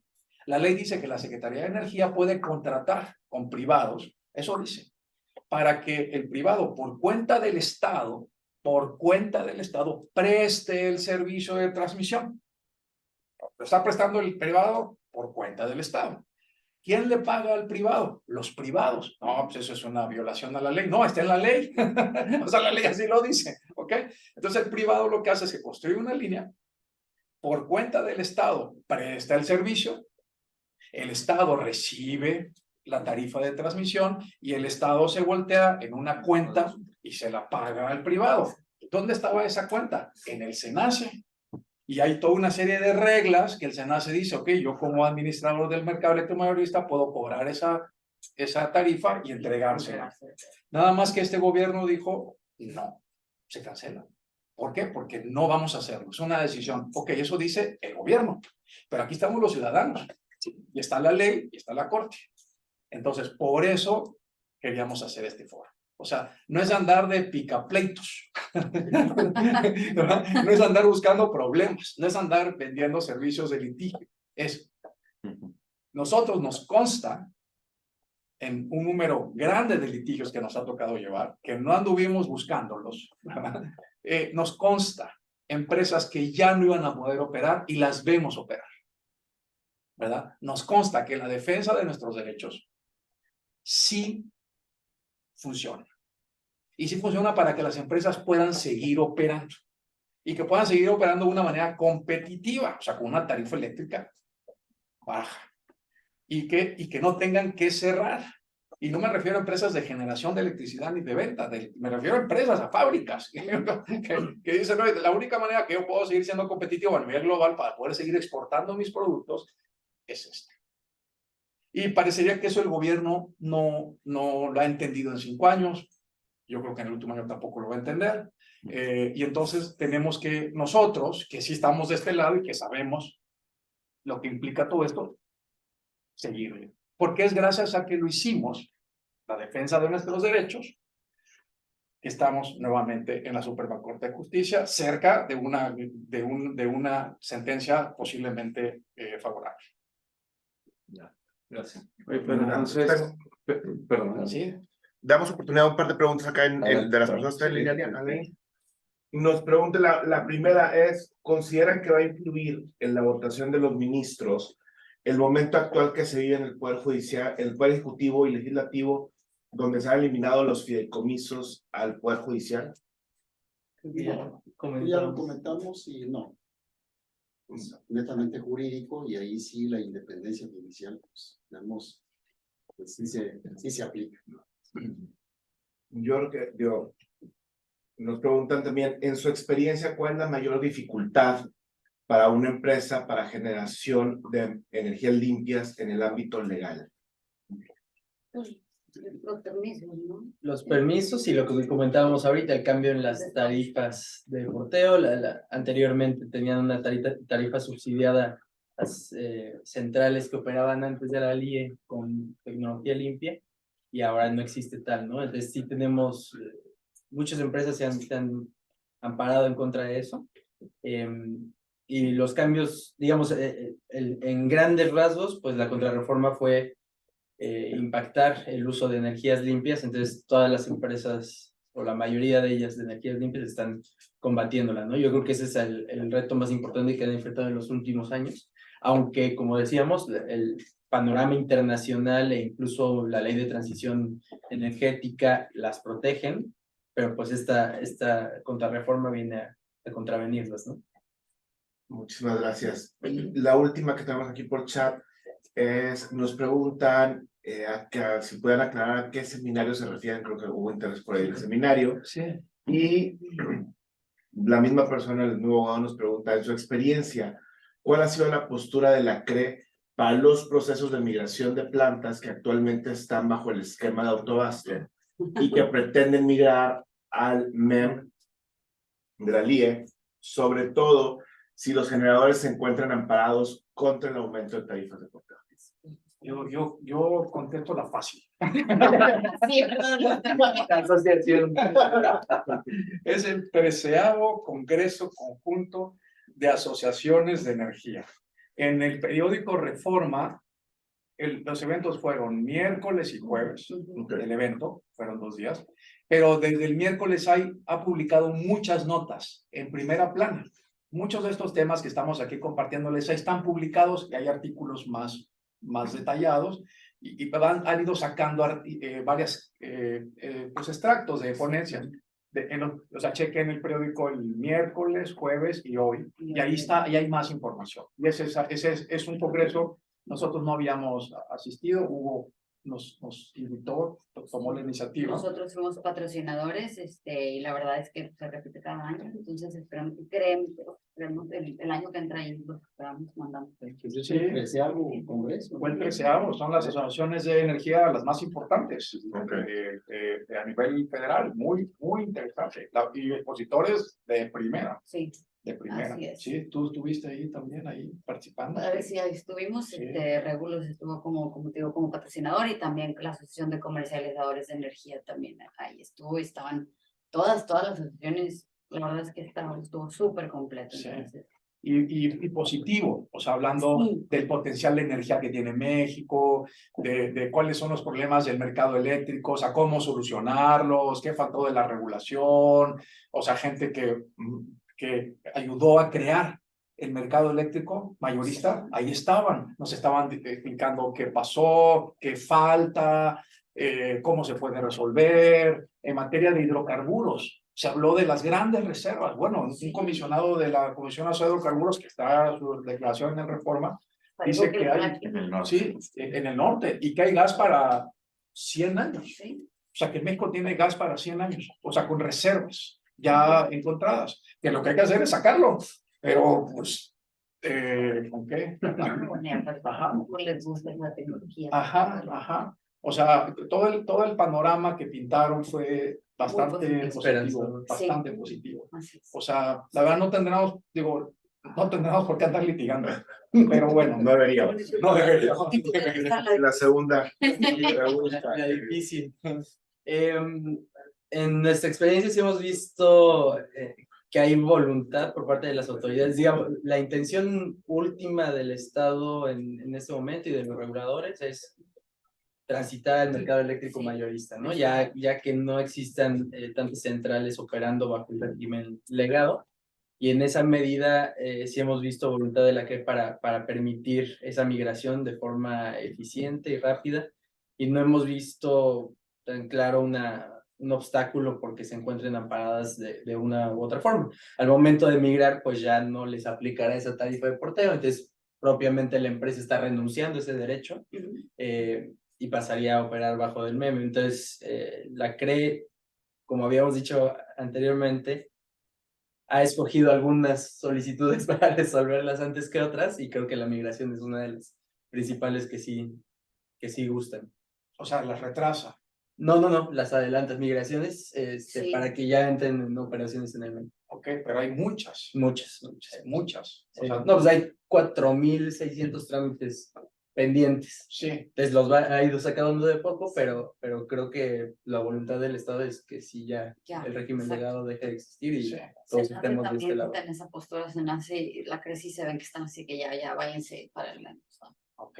Bueno, pero no estamos viendo así cada sesión mensual muchas migraciones No. que autoricen, ¿no? O sea, los Porque tampoco hay tomando- tantos solicitándolo, creo yo. Yo creo que hay muchas centrales legadas que su sentido de negocio pues está ahí, y en esa medida lo están tratando de proteger. Igual y son contadas las solicitudes, pero sí se les está dando el trámite. Ok. Y usuarios calificados que quieran migrar, pues hay gente que estaba, antes que entrara en vigor la LIE, ellos estaban con CFE suministro básico y ahí se quedaron. Sí. ¿Cuántos estamos viendo, o de autobasto, cuántos estamos viendo que sí quieren migrar como usuario calificado y qué tanto se retrasa eso? Sí, ahí es un poco más tricky, ahí sí hay obstáculos, porque lo que señala la regulación es que al momento de tú migrar del régimen anterior hacia usuario calificado, hay una etapa en la que CFE, suministro básico, es la que te está abasteciendo de energía, ¿no? Entonces, digamos, existe una voluntad para permanecer en ese régimen lo más posible, porque pues, son ingresos para la empresa productiva del Estado. Entonces, hemos visto que esas migraciones sí se han detenido. E igual a través del litigio, algunos se han logrado que ya se resuelva mucho más rápido, pero en ese periodo de transición luego se congelan muchos trámites y pues permanecen cautivos en su suministro básico. Pero sí hemos tenido que litigar en Sí. algunos casos para lograr la migración Sí. a usuario calificado. Sí, O sea, porque las tarifas que pagabas antes bajo el régimen legado eran muy inferiores a las que pagas en suministro básico y son inferiores a las que pactaste tú directamente con un suministrador de servicios calificados. entonces ahí vemos una contradicción, porque un usuario calificado nuevo, en un mes y medio lo registran. Pero alguien que está cautivo, para que quiera migrar a usuario calificado, ahí lo congelan. Exacto. Ahí lo congelan. Sí. Bueno, es que ya estaban. Sí, bueno, que en este caso primero es salirte del permiso y luego del contrato de interconexión, es todo un calvario, ¿no? Y el estudio. Exacto, sí, todo el calvario ese, ¿no? Agregando la pregunta anterior, ¿la sentencia o los proyectos afectan a los que se van a quedar en autoabasto y cómo los afectan y a los que se están quedando y que piensan irse después al MEM? ¿De alguna forma hay una afectación en los proyectos de ahorita?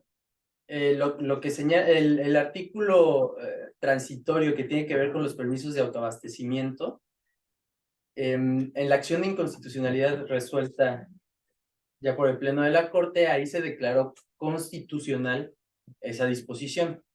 Entonces ahora lo que está en discusión, en los proyectos lo que dicen es que ahorita no causa afectación y que en el momento en que una empresa sea afectada porque se le está intentando revocar el permiso, entonces tiene derecho de defensa y sin ningún problema. La pregunta va desde el punto de vista del usuario, ¿no? No. El que se va a quedar ahí, ¿de alguna forma lo afecta o no el proyecto? Entiendo que no, pero... Es que viene con el Sí, permiso. viene con el permiso. Viene con el permiso. Es parte... Bueno, la afectación es si me quitan el permiso, pero usualmente, digo, tiene que ser un permiso que me esté suministrando energía. Eso. Si no, no hay afectación. Exacto. Okay. Sí, va dentro del Sí, va paquete dentro. con el socio generador. Sí, exacto.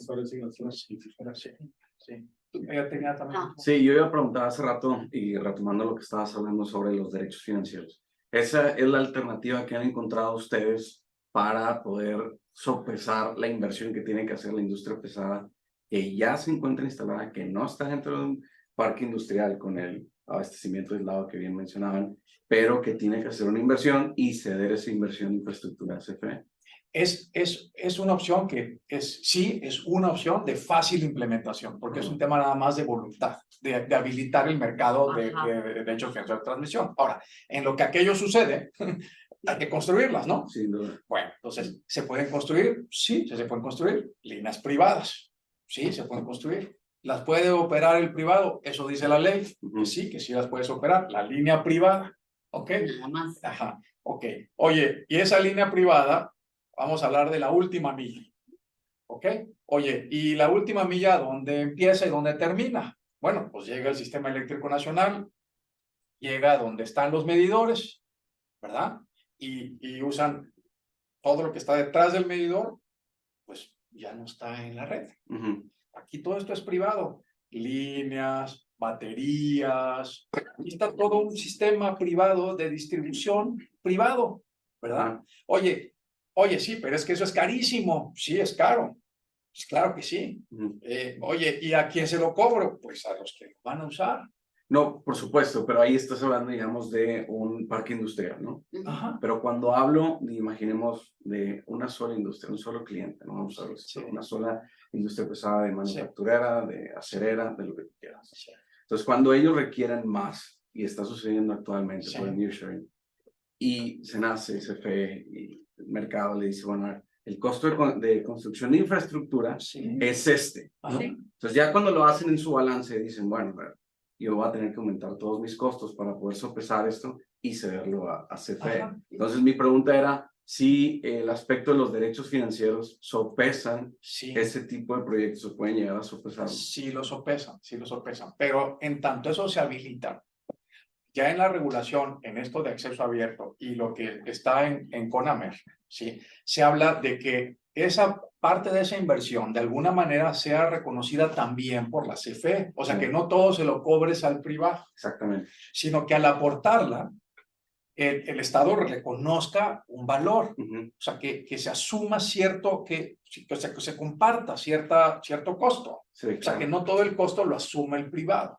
O sea, al final del día son los consumidores. Exactamente, sí, pero bueno, pero es diferente a que le cargues esa línea nada más a esa planta, a que lo demás lo pueda socializar CFE. O sea, si así le vamos haciendo en diferentes lugares, pues bueno, socializa la CFE en todo el sistema eléctrico nacional y aumenta el porteo y lo pagan todos, ¿sí? O sea, nosotros estudiamos esto en su momento a través de otro colega que trabajaba con nosotros y hizo un estudio profundo en Estados Unidos en su maestría y de baterías y de transmisión, y encontró que sí, que en mercados como el que copió la regulación, que es en gran medida el mercado eléctrico de Texas y de California, hay las dos posibilidades, que cuando expandes la línea se la cobra solo al que se beneficia, allá también así es, o que se la cobras una parte al que se beneficia y otra parte la socializas,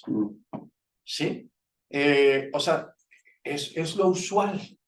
Lo Eso que le debe pasa- ser, digamos. Ajá, pero es como funciona, Ujú. ¿sí? Entonces, eso lo que ha faltado aquí es habilitarlo. O sea, aquí nada más fue no. Entonces, digamos que estamos en stand-by hasta que abran esa puerta. Sí, Exactamente. sí, pero tenemos que nosotros llegar con propuestas. O sea, lo que estamos haciendo con clientes es llegar con propuestas. Oye, esta planta en este sitio requiere una línea de tanto, una subestación de tanto. Oye, fíjate, vamos a hacer esto, o te propongo que acá, oye, no te la voy a cobrar toda a ti, ¿cómo la hacemos? Y empezar a buscar ese tipo de soluciones. Ujú. Pero eso nos toca a nosotros, a los privados. Sí. O sea, no porque está reservado al Estado, pero si nosotros no llegamos con esas iniciativas, tampoco. Pero esas medidas las hablas como recurso o como consenso, es decir, ir a tocar la puerta de las Sí, autoridades y Sí, como de cierta consenso. manera negociar y decir, Claro. yo aporto tanto, tú aportas tanto, Eso sí, la claro. alternativa. Eso requiere un consenso. Sí. Ok. Oye, que esa línea hay otras plantas privadas por ahí, pues invertimos un poco más y también les cobramos a ellas. O Bueno, sea, ya los metes en consecuencia. digamos Eso que es, principal. eso es, pero hay que hacer los estudios como De menciona factibilidad. Dalia, hay que hacer corridas, eso el Estado no lo va a hacer, No, no lo va a hacer. Y la factibilidad, pues digo, también hemos visto cómo se detienen. No puedes ni siquiera ingresar No, la a factibilidad. SENACE para la factibilidad y es todo por el tema de que, bueno, pues, no lo puedes ingresar ahorita porque pues, que el Q3 y el Q4 que marcó la CRE de cuándo te lo voy a autorizar, entonces ahí está. No la hacen, te la revisan y te la rechazan. Eso es- Ujú. Pero cuando sí se aprueba, sí se hace, ¿no? Los estudios de factibilidad y todo para esos incrementos de capacidad. Sí, para sí, incrementar claro. la capacidad. Sí, Bueno, Paulino, sí, hablando- ahorita vamos después contigo, José. hablando del tema del costo financiero, ¿no se ha intentado alguna omisión legislativa o omisión de regulación alegando oye, pues lo prevé la ley, ¿por qué no hay una regulación accesoria? Digo, de alguna de las empresas que haya intentado algún amparo de omisión. Pues mira, para un amparo estuvimos analizando, vamos a decirlo con claridad, era para el tema de potencia, ¿sí? Como saben, el costo de potencia, que era 0 el año pasado, este año creció sustancialmente.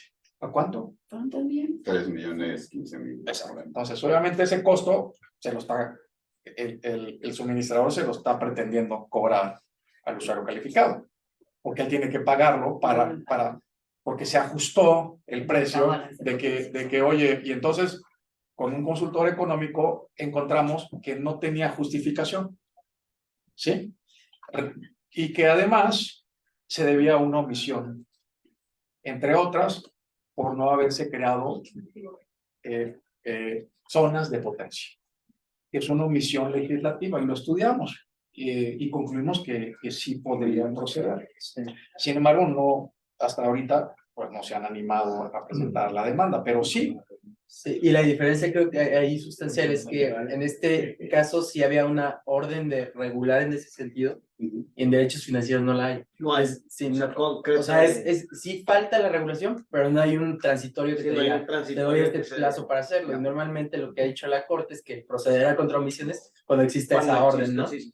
De Esa era este la caso, pregunta, sí, no. existía ahí, un transitorio. Sí, sí. Tú, José, tenías otra pregunta. Sí, perdón, de las zonas de potencia, nivel chisme, oímos que algo estaba tratando de trabajar ya se han Sí, para el año que entra. Sí. Qué bueno, qué bueno. Y la otra pregunta, el autoabasto, como experiencia, realmente donde ha estado el problema es en que el permisionario, llámese la empresa privada de autoabasto, es quien no quiere dejar salir a eso. No es CFE, porque ¿qué CFE usas ahí? CFE generación De intermediación. de intermediación. ¿Qué Después. cobra y paga? O sea, no hay un ingreso para ellos.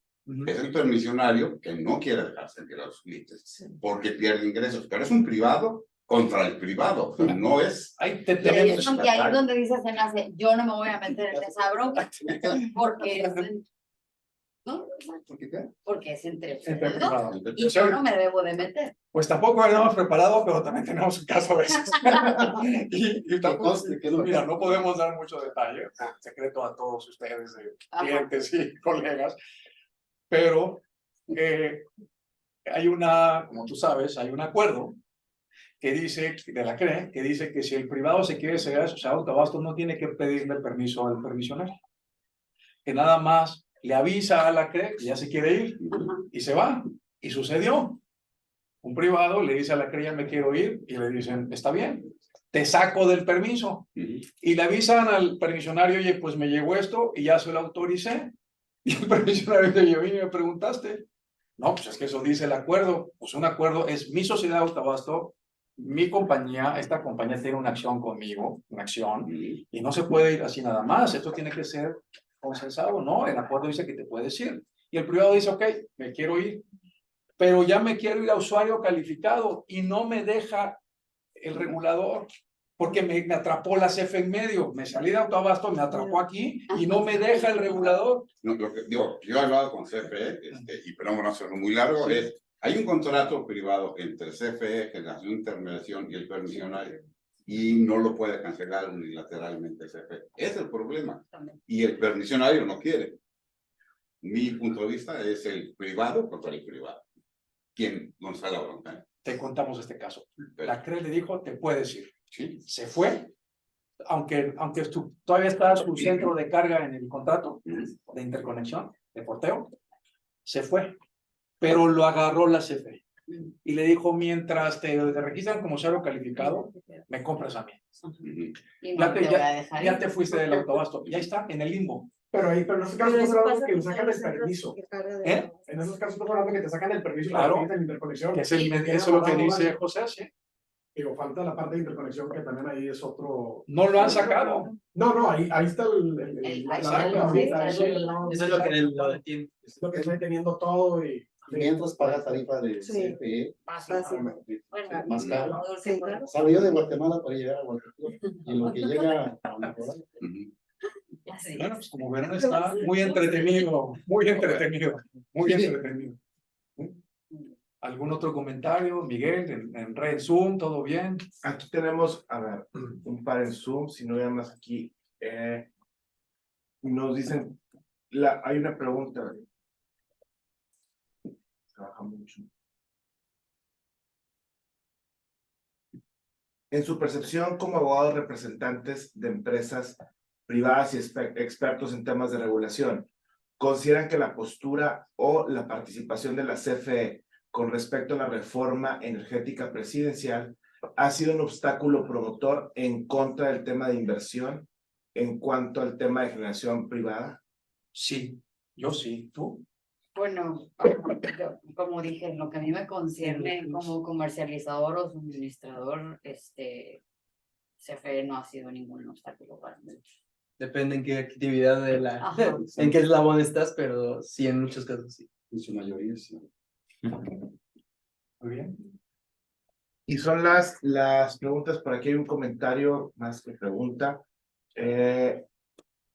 Señala Alejandro Ledesma, importante considerar que la operación del mercado eléctrico mayorista no te cuesta al erario, no es una carga para el gobierno, al contrario es un mercado en el que participantes ingresan exhibiendo sus garantías, pagan tarifas reguladas y cubren impuestos correspondientes. Exactamente, Entonces, exactamente, sí, o sea, al contrario, el mercado le está aportando al Estado, ¿no? O sea, el mercado no le está quitando para nada. Se debe de garantizar Para nada. su protección para que se desarrolle solito, Sí, como cualquier mercado, ¿no? exactamente, Desarrolle. sí, así es.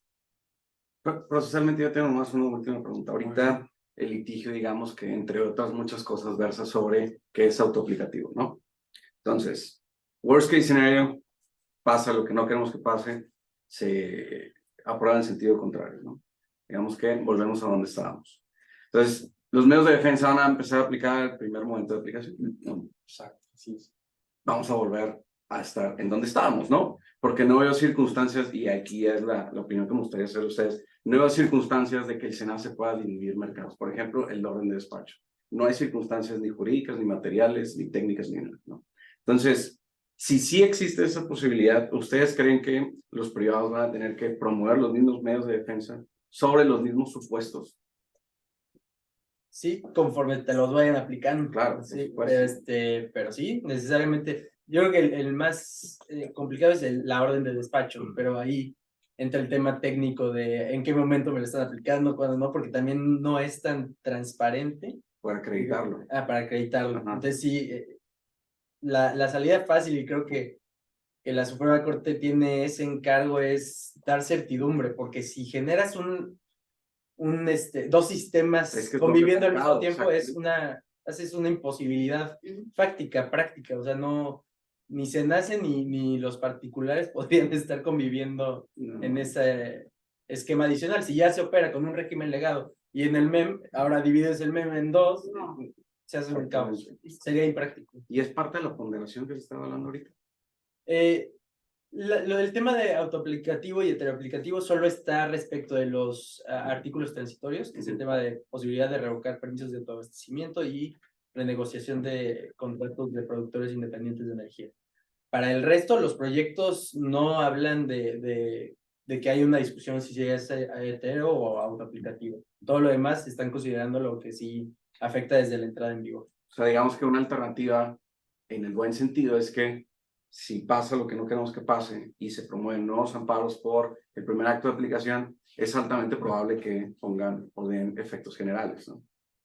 Sí, es que depende mucho en qué juzgado sin duda, caiga, ¿no? Completamente. porque un juez, sabemos, el segundo especializado, los otorga con efectos generales. Ajá. Así lo ha hecho prácticamente todos los casos que ha tenido del sector energético en los últimos años, pero el juzgado primero y ahora el tercero siguen solo otorgando con efectos particulares, ¿no? Entonces, ahí es la suerte de donde caiga. Suerte, claro. Un caso va a caer en el segundo y entonces pues ya sí habría con efectos generales. Va. Y sobre el tema sustancial, donde se declare la constitucionalidad, aunque pudiera haber alguna afectación, pero si ya la Corte se pronunció que es constitucional, pues ya no hay manera de acudir a un nuevo juicio de amparo. Salvo, va a depender de cada acto particular, Un nuevo argumento. Para un nuevo argumento, nuevo planteamiento, dependiendo también de qué se trata el acto, para que se pueda abrir la puerta y con un nuevo juicio de amparo. ¿Sí? Porque también lo que hoy diga la segunda sala, mañana puede ser cambiada por lo que diga la primera sala y al final lo que diga el pleno de circuito. Siempre está la posibilidad de anoche era negro, hoy digo, después de una nueva reflexión del asunto, ahora permite concluir que ahora es esto. Entonces, la verdad es que nunca, en casos incluso con jurisprudencia hemos dicho, pues ya está, pero pues el no ya lo tenemos, hay que buscar y por el sí, ¿no? Buscar esa nueva argumentación para generar precisamente esa nueva reflexión.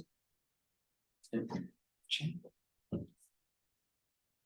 ¿Algo más, Miguel? No, yo creo que sería eso. Sí. Muchísimas gracias. Gracias. El coordinador de la Comisión de Derecho Energético del capítulo, Alain Hoy, nos hará favor de hacer la entrega de los reconocimientos a los ponentes.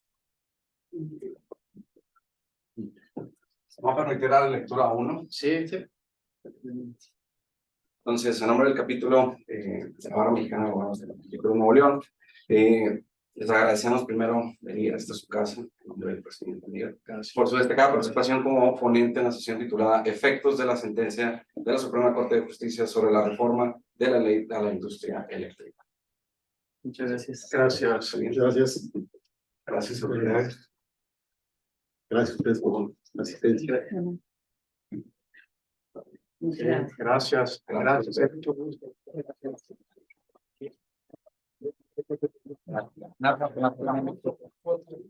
Su diploma.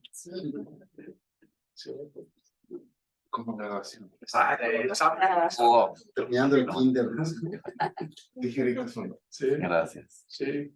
Gabriel es abogado de Greenberg, vive aquí en Monterrey. Y estás organizando también tú algo de esto parecido, ¿no?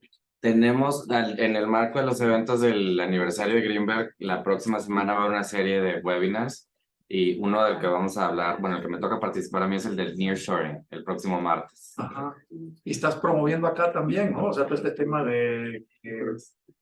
La oficina, sí, en general la oficina. Yo me mudé, no tenemos oficina todavía en Monterrey propiamente, pero sí hay un esfuerzo ya desde hace varios años de ir desarrollando la base de clientes. Yo ya me mudé convenientemente aquí a Monterrey para tener la base de clientes que hay en persona. Y pues bueno, aquí ya vamos plantando la banderita en Monterrey poco a poco. Bienvenido regreso. Gracias, Gracias a todos. Pues, Gracias, al contrario, muchísimas gracias, una disculpa por la tardanza, pero No te preocupes, fuiste días fuiste, complicados. ibas a México, ya no fuiste. Sí, ya justo ahorita acaba de salir estoy viendo la circular. El Premio Nacional de Jurisprudencia este año se otorga al doctor Javier Cremades, abogado español, entonces allá andamos en la votación. Pero ya estamos aquí. Gracias, Lo logramos. gracias. Muchísimas gracias. Gracias a todos. Gracias a todos. Buen día, mucho gusto.